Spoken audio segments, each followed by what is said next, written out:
Muy bien, los que están aquí en casa, quiero entonces animarles a que puedan abrir sus Biblias en el Antiguo Testamento, especialmente en Primera de Samuel, capítulo 7, si son tan amables.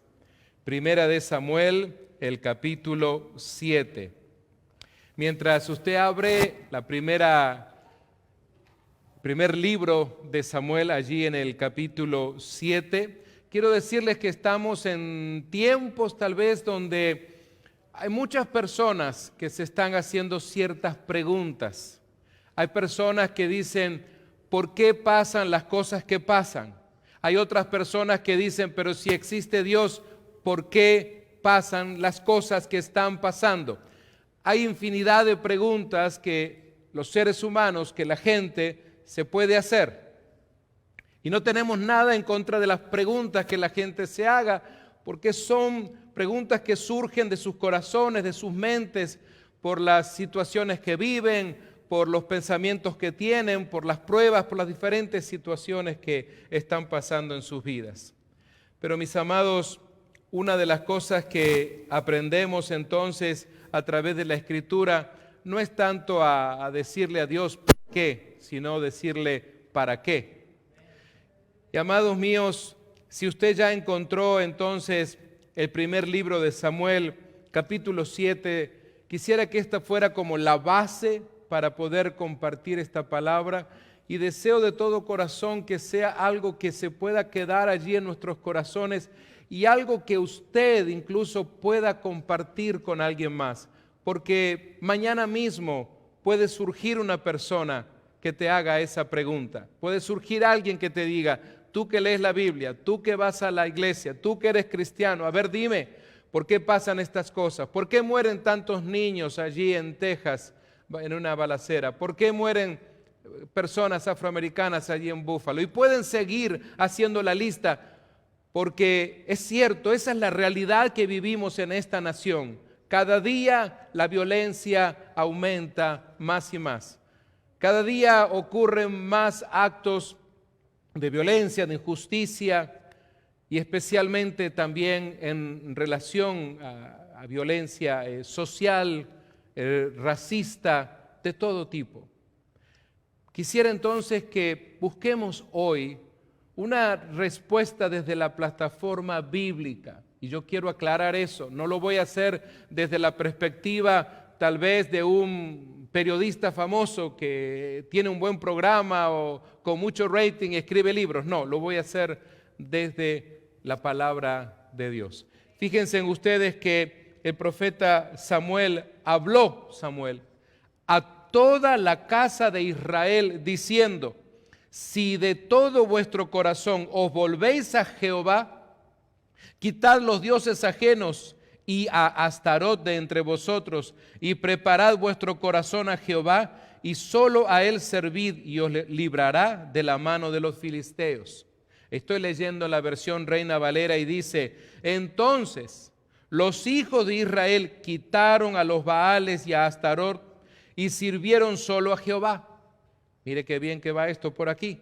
Y Samuel dijo, reunido a todo Israel en Mizpa, y yo oraré por vosotros a Jehová. Y se reunieron en Mizpa y sacaron agua y la derramaron delante de Jehová y ayunaron aquel día y dijeron allí, contra Jehová hemos pecado. Y juzgó Samuel a los hijos de Israel en Mizpa. Cuando oyeron los filisteos que los hijos de Israel estaban reunidos en Mizpa, subieron los príncipes de los filisteos contra Israel, y al oír esto, los hijos de Israel tuvieron temor de los filisteos. Entonces dijeron los hijos de Israel a Samuel, no ceses de clamar por nosotros a Jehová nuestro Dios, para que nos guarde de la mano de los filisteos. Noten ustedes la actitud que están teniendo. Versículo 9, y Samuel tomó un cordero de leche y lo sacrificó entero en holocausto a Jehová. Un cordero tierno, muy joven. Y clamó Samuel a Jehová por Israel, y Jehová le oyó. Y aconteció que mientras Samuel sacrificaba el holocausto, los filisteos llegaron para pelear con los hijos de Israel, mas Jehová tronó aquel día con gran estruendo sobre los filisteos y los atemorizó, y fueron vencidos delante de Israel. Y saliendo los hijos de Israel de Mizpa, siguieron a los filisteos, hiriéndolos abajo de Bet-car. Y el versículo 12, un versículo célebre, dice: tomó luego Samuel una piedra y la puso entre Mizpa y Sen, y le puso por nombre Ebenezer. Diga conmigo, Ebenezer, diciendo: hasta aquí nos ayudó Jehová. Amados míos, noten ustedes entonces lo que está sucediendo aquí en el relato. Cada uno de los que estamos seguramente en la iglesia hasta el día de hoy, tenemos una historia que contar, porque lo que yo acabo de leerles también es parte de la historia de Israel. Usted y yo tenemos una historia. Esta iglesia tiene una historia y por eso el próximo domingo va a estar celebrando su 23 aniversario. Y fíjense en ustedes que la historia de nuestra vida puede estar repleta de acontecimientos, de sucesos, de transiciones, de recuerdos. Algunos pueden ser buenos, otros pueden ser malos. Algunos nos llenan de satisfacción, otros nos causan vergüenza. En nuestra vida hemos tenido altas y bajas, derrotas y victorias. Pero el día de hoy, por el simple hecho de que todavía estamos en este lugar, podemos decir que a pesar de todo, hasta aquí nos ayudó el Señor. A pesar de que el viernes despedimos a una querida hermana que ya partió con el Señor, como lo ha sido nuestra querida hermana Janice.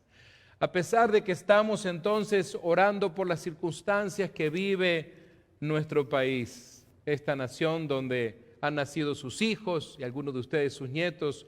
Sin embargo, amados míos, a pesar de todo eso, podemos decir, Ebenezer, hasta aquí nos ha ayudado Dios.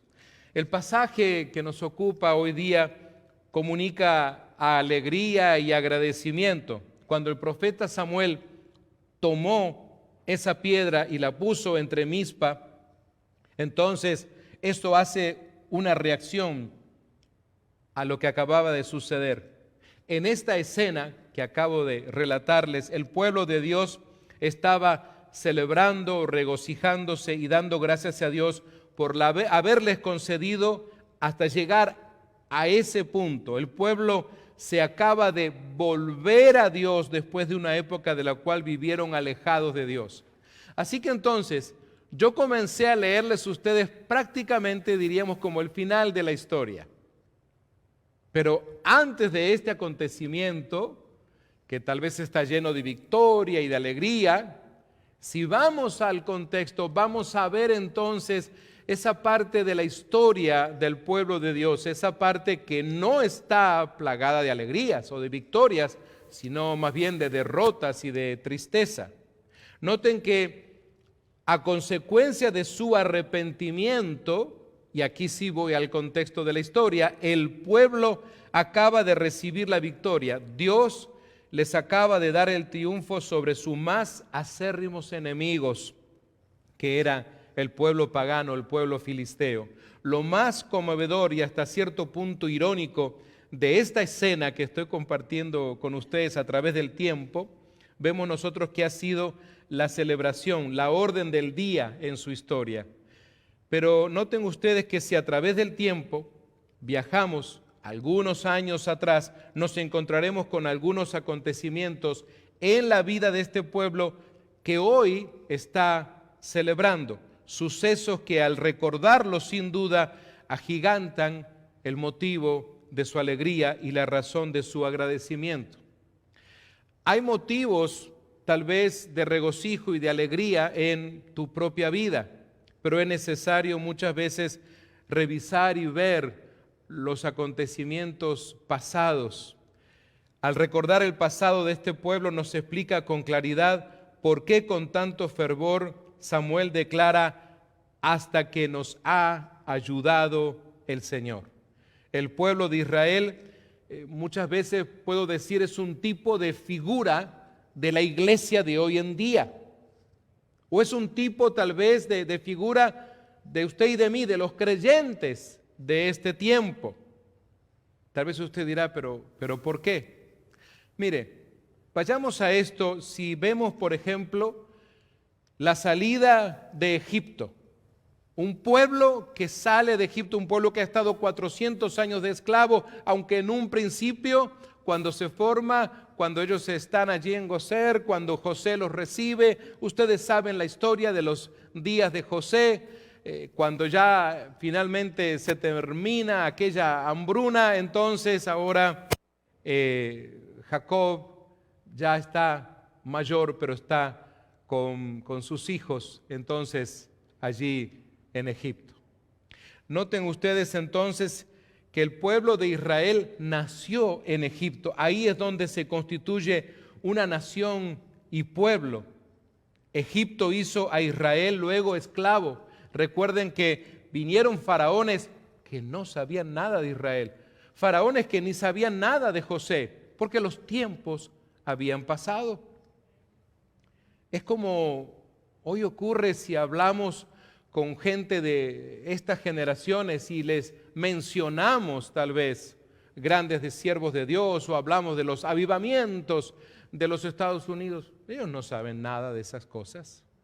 Están en contacto con lo de hoy, con la parte contemporánea, pero no han sido notificados de acontecimientos tal vez históricos y mucho menos espirituales del país. Así que Egipto los golpeó sin misericordia, los explotó, los hirió castigándolos injustamente. Y a consecuencia de todo ello vivían amargados, pues no tenían paz, no tenían felicidad, ni gozo, ni alegría. Su vida no tenía un propósito alguno en aquellos días, mientras se dedicaban a hacer aquellos bloques, aquellos ladrillos, para las grandes construcciones que tanto le gustaba a los egipcios hacer.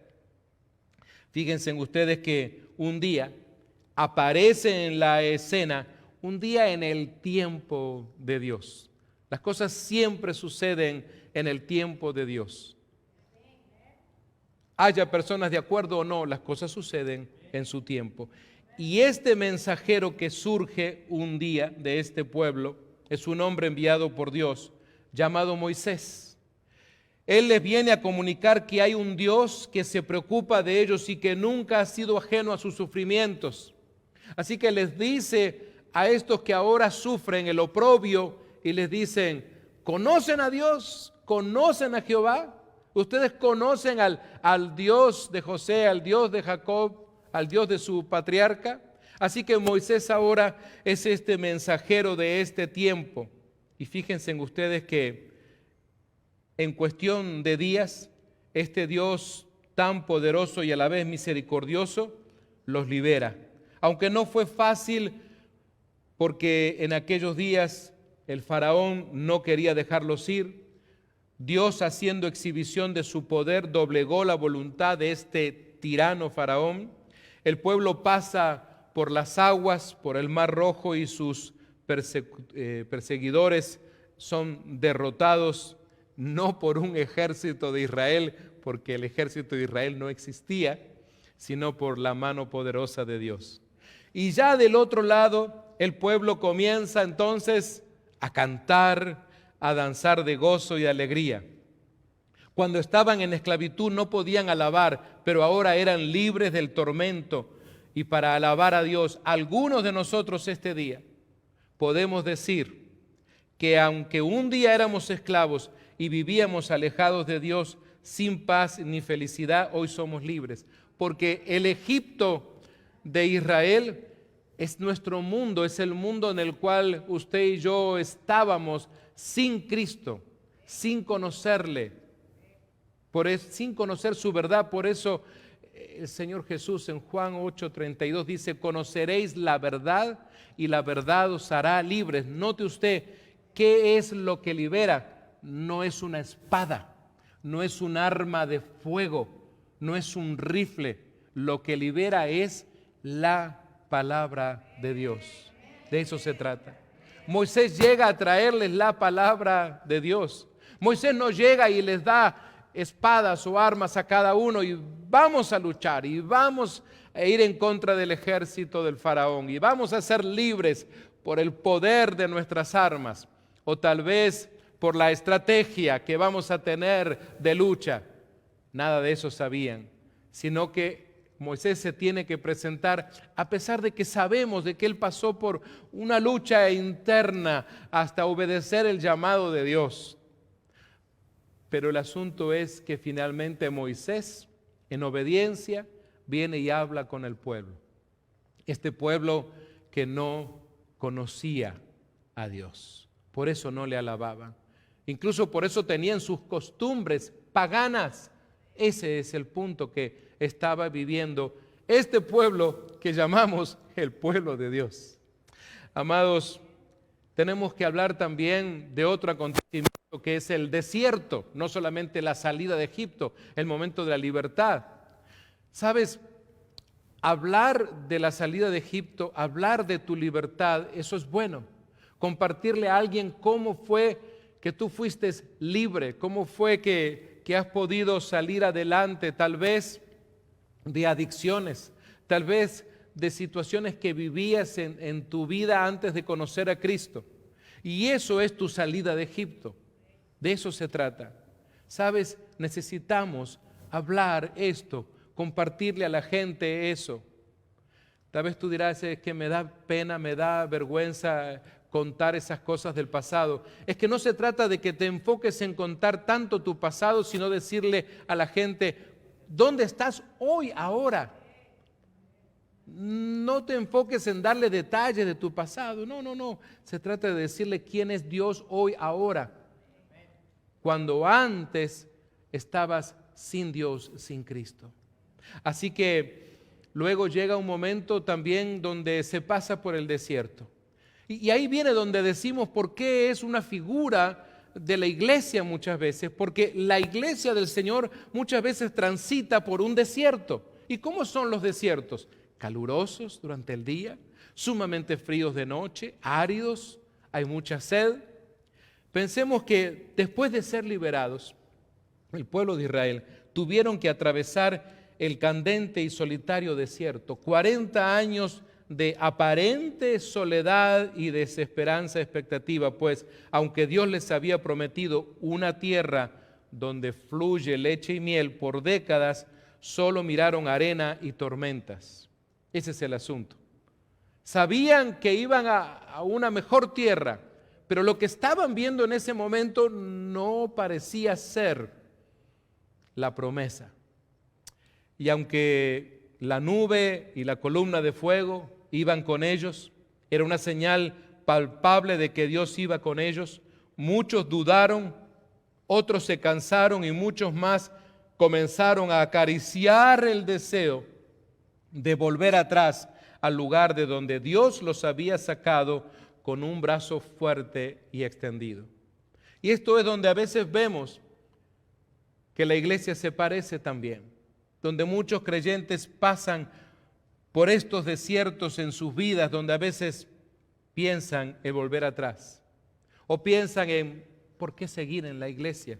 Si no estoy viendo nada, si no estoy viendo cambios, si mi salario no prospera, si mis problemas no son solucionados o tantas otras cosas. Entonces ven ese desierto de sus vidas y dicen, ¿de qué me sirve ir a la iglesia si no veo ningún fruto? Muchos se rebelaron en el camino y murieron, otros por su desobediencia e incredulidad jamás lograron ver ni siquiera de lejos la ciudad prometida, pues quedaron postrados en el desierto. Aunque muchos no lograron entrar a la tierra prometida y a pesar de las pérdidas, Samuel celebra diciendo, hasta aquí nos ha ayudado el Señor. En la vida del cristiano, después de salir de Egipto, después de salir de ese mundo, siempre habremos de enfrentar el desierto de las pruebas. Es ahí donde muchos deciden mejor regresar atrás. el hecho de que estés pasando por un desierto, el hecho de que estés pasando por una prueba, no quiere decir que Dios te ha abandonado. No quiere decir que Dios se ha olvidado de ti. No quiere decir de que Dios se apartó, se fue, que te sacó de su existencia, de su ser, de su mente, de su corazón. De hecho, muchos son los que han regresado. La pandemia los alejó de Dios. No obstante, usted y yo estamos aún aquí, podemos decir con alegría que a pesar de que muchos ya no quisieron seguir, podemos decir, hasta aquí nos ayudó el Señor. Puede usted decir, hasta aquí me ha ayudado el Señor. Pero hay derrotas y hay también vergüenzas que aparecen en la vida de este pueblo y que también aparecen en la vida de la iglesia. En ese mismo lugar donde se está celebrando ese momento de Ebenezer, años atrás el pueblo es derrotado o fue derrotado y avergonzado por su descuido, por su alejamiento de Dios, que los dejó solos en sus batallas. Y aquí no solo pierden la batalla, sino que el enemigo les quita el arca del pacto, que fue un acto vergonzoso. ¿Cuántas veces, amados míos, hemos pasado como hijos de Dios tropiezos, tal vez vergüenzas, humillaciones por alejarnos de Dios, por olvidarnos sin darnos cuenta de nuestras responsabilidades como sus hijos? Amados míos, el día de hoy podemos celebrar porque a pesar de que fallamos y hemos errado muchas veces, hasta aquí nos ayudó el Señor. En lugar donde se perdieron las batallas, murieron hermanos, se perdió el arca, la gloria del Señor parecía salir y aún el pueblo se alejó de Dios y se erige allí una piedra a la cual se le pone por nombre piedra de auxilio, que ese es el significado de Ebenezer o piedra de ayuda. No importa por cuántas cosas negativas hayamos pasado el día de hoy, es de celebrar porque con todo, aunque estamos con tristeza despidiendo a nuestra hermana Janice, aunque estamos con tristeza orando por tantos padres que han perdido a sus hijos de edad muy joven y orando por nuestra gente que ha muerto en Búfalo, y a pesar de todo eso, sin embargo, nos aferramos a Ebenezer, a que Dios no nos ha abandonado, a que Dios sigue con nosotros. Amados míos, escuche bien lo que dice la palabra que hemos leído, porque dice en 7:12 del primer libro de Samuel, tomó luego de este acontecimiento Samuel una piedra y la puso entre Mizpa y Sem. Todo esto tiene mucho sentido y le puso por nombre Ebenezer, diciendo, hasta aquí nos ayudó Jehová. Ahora, aquellos que estaban allí junto a Samuel, un profeta muy respetado, muy amado, y estarían viendo esto, ¿cuántos de los que estaban ahí dirían, pero qué está haciendo el profeta? ¿Cómo es de que hasta aquí Dios nos ha ayudado? ¿Es que Samuel se ha olvidado? ¿Anda con pérdida de memoria Samuel? El profeta Samuel no sabe que en una de las batallas perdimos 4,000 soldados, luego en la segunda nos matan a más de 30,000 soldados y a todo esto mueren incluso los 2 hijos del sacerdote Elí, que eran sacerdotes corruptos, y el arca fue secuestrada. ¿Qué hay de bueno? ¿Qué hay de bueno, Samuel? Pero Samuel tiene la convicción y tiene que ministrar a un pueblo para que ese pueblo no se desanime, para que ese pueblo entienda de que Dios aún está con ellos, así como con aquellas generaciones que en el desierto Dios seguía manifestándose, cuidándoles, mientras avanzaban en el desierto. Ahora en este tiempo Dios sigue estando con ellos a pesar de que se habían apartado de la voluntad de Dios. Ese es el problema que tenía Israel. Amados, una de las cosas que necesitamos entender y quiero invitarles a celebrar el Ebenecer tal vez diariamente en nuestras vidas. Cuando nosotros celebramos el Ebenecer, el hecho de tal vez levantarte a la mañana, sacar tus pies de tu cama, de tu lugar de descanso, y ver tal vez algún rayo de luz del sol que entra por alguna ventana de tu recámara, y lo primero que puedas decir es Ebenecer. Amaneciste, abriste tus ojos una vez más y puedas decir Ebenecer. Otra vez. Tal vez los más jóvenes dicen, no necesito pensar en eso. Pero creo que conforme vamos avanzando en edad y madurando y conociendo más a Dios, hemos aprendido al abrir nuestros ojos y poder dar gracias a Dios. Ebenecer. Amados míos, si usted puede leer el capítulo 7, en el versículo 13 dará cuenta cómo Samuel comienza a desafiar al pueblo. Les dice, dejen de vivir de esa manera. Si quieren nuevamente la alegría del Señor en medio de este pueblo, dejen de vivir como están viviendo. Muchas veces el pueblo de Dios pierde la gracia del Señor porque comenzamos a mirar a dioses ajenos, porque comenzamos a mirar las cosas que el Señor nos ha encargado que no miremos. Amados, pensemos en esta palabra de Ebenecer. Hasta aquí nos ayudó Jehová, y significa también una cosa importante, piedra de ayuda. Y esto me remonta a una gran declaración que la hace Pedro. Y aquí es donde ustedes que me conocen, me gusta hacer este puente un tanto teológico, bíblico, y traerles al Nuevo Testamento. Porque recuerden esto, siempre el Nuevo Testamento le da ese respaldo, siempre el Nuevo Testamento dice al Antiguo Testamento, sí, eso es cierto. Porque a veces hay personas que de repente dicen, ¿para qué el Antiguo Testamento? ¿Para qué lo necesitamos? Enfoquémonos solo en el Nuevo, que al fin y al cabo es menos libros y podemos entender más fácil. Pero siempre el Nuevo Testamento recibe como ese reflejo, esa luz de todo lo que tenemos en el Talmud, en la Torá, en el Antiguo Testamento de nuestras Biblias. Amados, noten ustedes entonces que en el capítulo 16 de Mateo, en el versículo 18, me gustaría que usted después pueda leer todo ese diálogo. Es un diálogo entre Pedro y el Señor.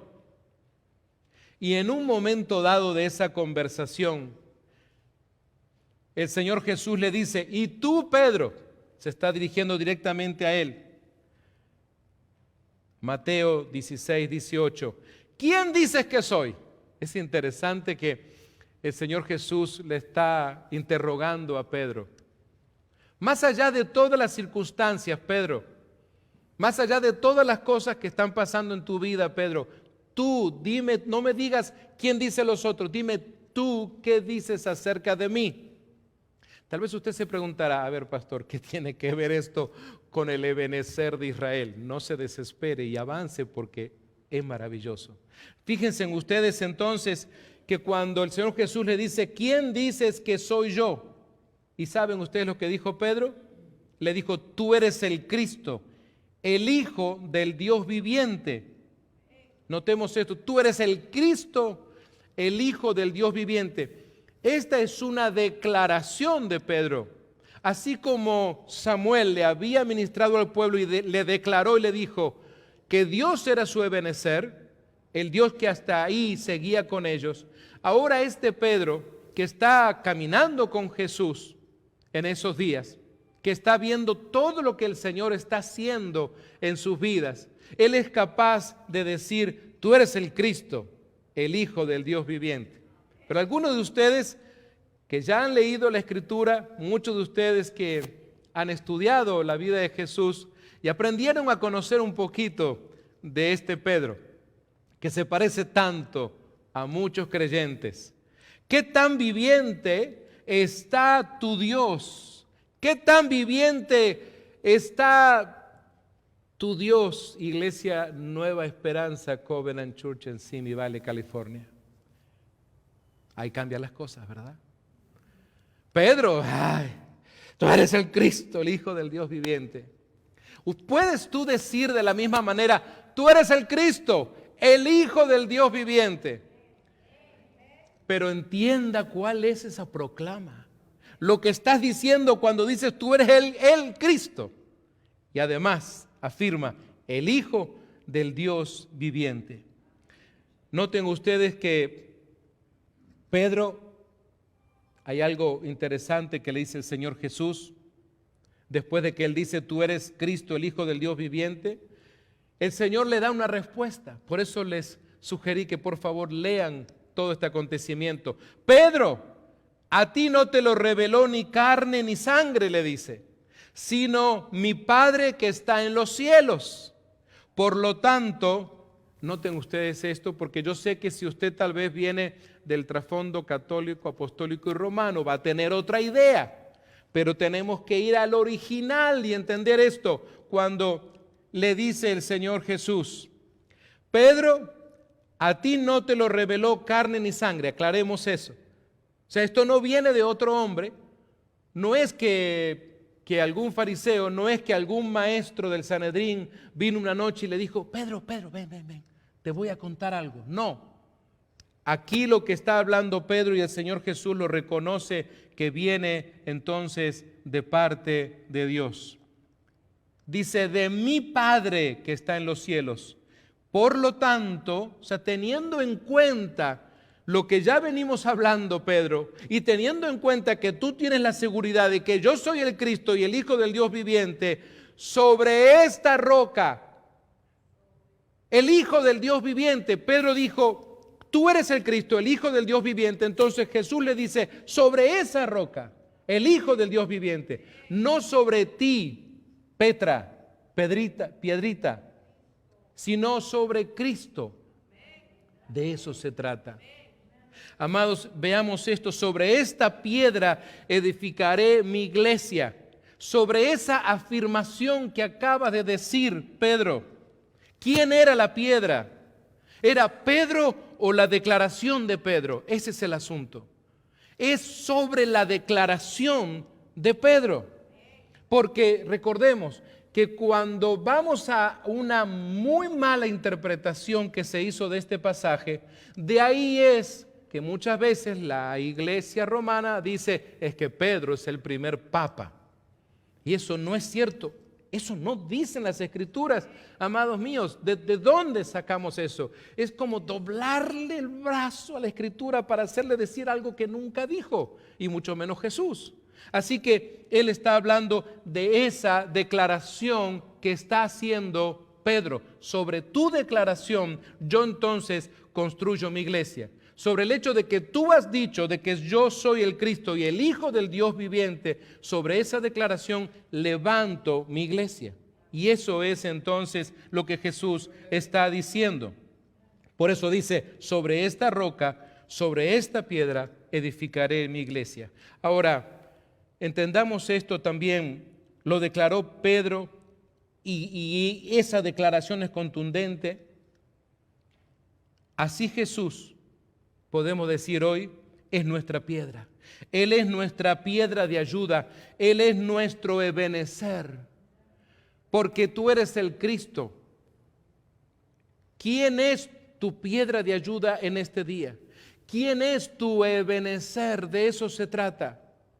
Esta es la relación, el contacto aquí que podemos entender nosotros hoy en día. Hoy Jesús, que murió en la cruz del Calvario y resucitó para darnos vida y vida en abundancia, entonces Él es nuestro Ebenezer. Él es nuestro intercesor. Cada día debemos declarar un altar con esa piedra de ayuda que se llama Jesucristo en nuestras vidas.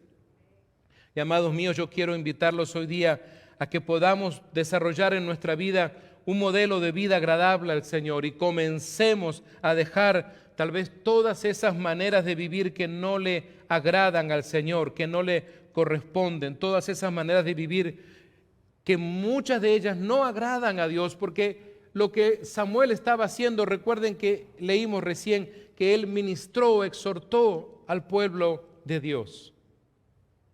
Recordemos entonces que el apóstol Pablo también entonces tiene que ministrar a la iglesia, poderles entonces compartir un ebenecer para ellos. Por eso les dice a los hermanos en Galacia, a los Gálatas, que tenían muchas luchas, muchos problemas, situaciones en la carne, situaciones morales, situaciones espirituales. Entonces Pablo les dice, y manifiestas son las obras de la carne, Gálatas 5:19. ¿Qué son? Y noten ustedes la lista que le da a la iglesia: adulterio, fornicación, inmundicia, lascivia, idolatría, hechicerías, enemistades, pleitos, celos. Continúo. Iras, contienda, disensiones, herejías, envidias, homicidios, borracheras, orgías y cosas semejantes a estas. Le está hablando a la iglesia, acerca de las cuales dice Pablo, os amonesto, como ya os lo ha dicho antes, que los que practican tales cosas no heredarán el reino de Dios. Veamos el escenario. Samuel está ante el pueblo, ha puesto entonces la piedra, les está hablando de Ebenezer, les está diciendo entonces que las circunstancias que ellos están viviendo o que habían vivido eran porque se habían alejado de Dios. Ahora están teniendo esa alegría, pero han tenido mucha pérdida y han pasado mucha vergüenza. Ahora están en ese tiempo de Ebenezer. Pero amados míos, en el otro escenario está la iglesia, este tiempo en que ahora usted y yo vivimos.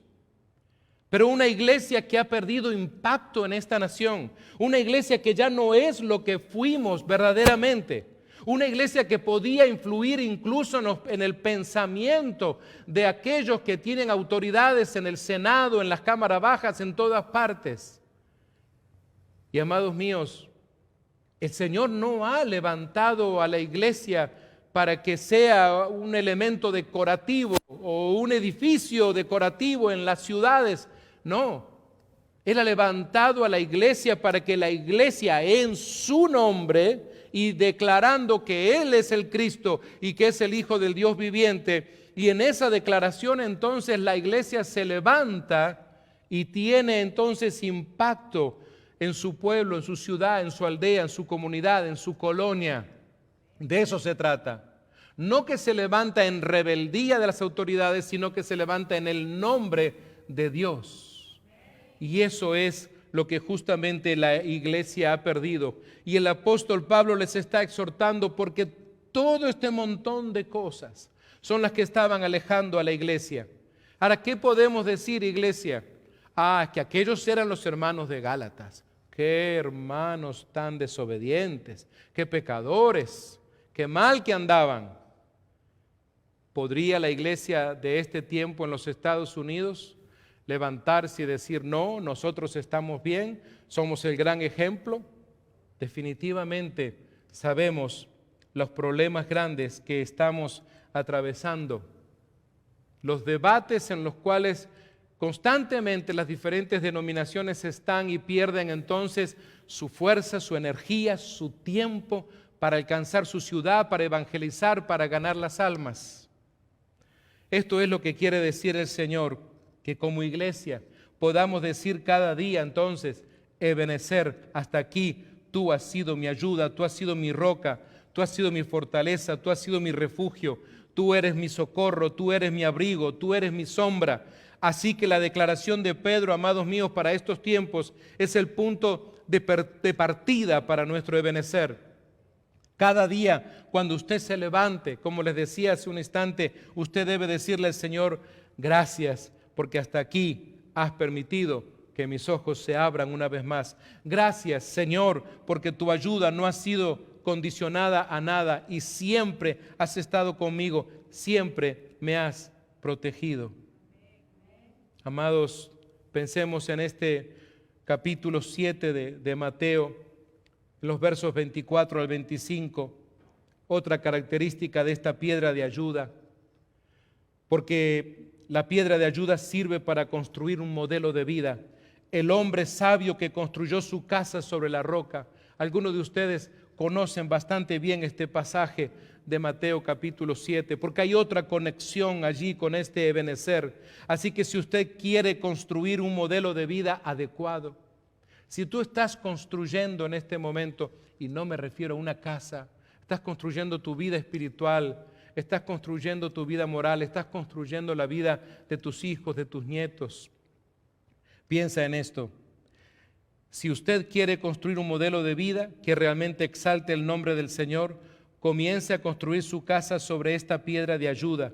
Cada día esta piedra va a ser la base de su casa, y vendrán vientos, y vendrán tormentas, y vendrán lluvias, y vendrán terremotos, y vendrán balaceras en las escuelas, y vendrá la caída de la bolsa de valores, y vendrá lo que sea, y su casa no será derrotada. De eso se trata. Pase lo que pase, el diablo no tiene poder para derribar lo que el Señor ha construido. Iglesia, tienes que despertar a este entendimiento. El Señor le ha dado el poder a la iglesia de creer entonces de que Él no la abandona en ningún momento, a pesar de tu historia, a pesar de mi historia, a pesar de las circunstancias. Amados, les animo a que hoy allí donde están, allí en su mente, si gusta cerrar sus ojos un momento y hacer una oración de declaración. Dile conmigo: Señor, hoy yo declaro que tú eres mi Ebenezer, mi piedra de ayuda, mi roca inconmovible, y te doy gracias porque tengo la seguridad de que tú seguirás sosteniendo en tu mano poderosa a pesar de todos los problemas que vengan a mi vida. Amén. A nuestros amigos y amigas allí en nuestro servicio online, que Dios me los bendiga. Recuerde, Ebenezer, Dios está contigo hasta el día de hoy. Siga adelante, siga prosperando en su camino, buscándole con todo su corazón. Les esperamos el próximo viernes a las 7 en punto de la noche, hora de California. Que Dios me los bendiga y recuerde, Ebenezer.